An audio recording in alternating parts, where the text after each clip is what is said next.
Are you a nostalgic? Because the songs on your new album are songs that were fashionable when my mother was young. Right, I'm a very nostalgic person, over nostalgic, oversensitive, and I'm nostalgic for an age that I never was part of as well. You know, there's a glamour attached to, and a naivety attached to the songs that I've covered on this album that it's like they're like little time capsules that take you there. And yeah, I'm a very nostalgic person. The sort of Fred and Ginger touch to your character, would you say you had that, a sort of Fred Astaire? Well, Fred Astaire, quite famously, when he was starting out in the industry, was told by one of the heads of the film companies that he couldn't act, couldn't sing, and could dance a little. That's pretty much me. But I can't do anything that Fred Astaire does with dancing. He is the best that's ever been. But you can sing? Yeah, a little bit. I think I'm a better singer than Fred Astaire. But, you know, as regards to everything else he did, he was an absolute phenomenon. I was watching a programme about him at the weekend. And have you ever seen the routine that he does with golf balls? Oh, yes. I play golf, and I know how difficult it is just to hit the ball without dancing. If you haven't seen it, folks, go and YouTube Fred Astaire golf balls. It's just unbelievable. But this sort of longing, because he and that period in the 40s that you go back to, and Ella Fitzgerald and Louis Armstrong and so on, that was the 40s. That was a sort of as time of great relief. The war was over, the worst poverty was over, America was on the make. Are you longing for that?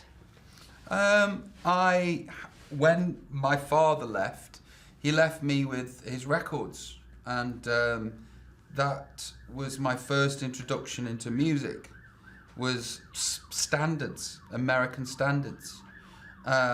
So, you know, my first great love were these records. Are you not afraid that people will say you're sort of scrounging a bit on other people? You're taking other people's work rather than creating your own? No, you know, I'm not the first person to do an album of standards. I have a great love for them. And my last album that I did that was similar to this, Swing When You Win Him, was my biggest album to date, you know, and I'm an ambitious person, and I would like to hit the sweet spot again and hopefully, you know, have an opportunity to romance the world. Do we need romance and sweet spots? We are so angry, we have wars all the time, and the music is often very angry nowadays, aggressive. Yeah, it's another shade, another colour, you know, and it's time for me to get my swing boots on again. What is it like having these sort of big orchestras, these big bands, you know? I mean, it must be very different for you to have these huge swing bands that are sort of organized, and is it not, you can't improvise and suddenly get a funny idea?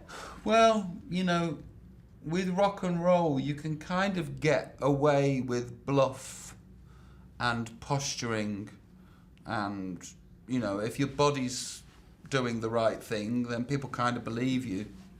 With big band stuff, people are going to be quiet and they're going to be listening, and, you know, it's scary.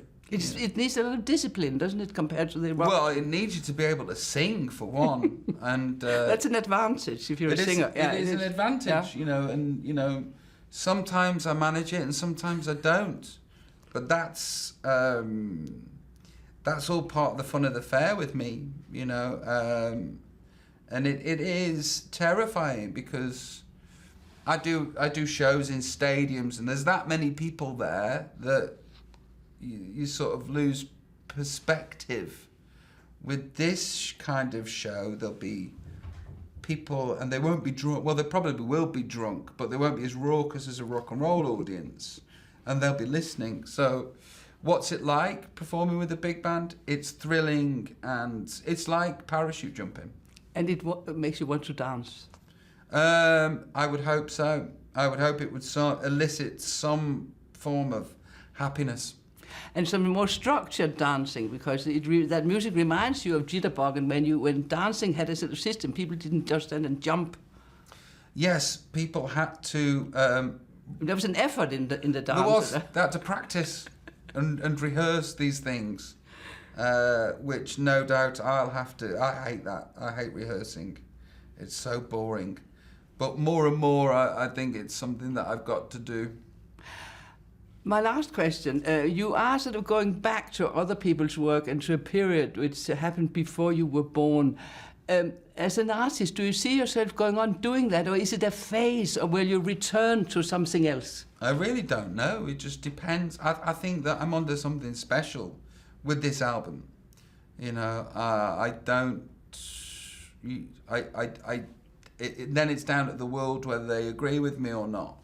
And I suppose whatever feedback I get from the people as regards to the live show and the album is where I'll go next.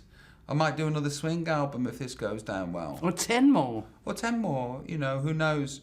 I probably won't do 10 more because I get bored and want to do different things. I want to be in somebody's band. I want to front U2 for an album if Bono's tired. I want to be in a band with Michael Bublé. I want to Take That again. I want to write the music for a film. You know, I want to do many, many different things. And this is a wonderful album. Thank you very much. Congratulations. Thanks, Thank you darling. very much. Thank you. Thanks.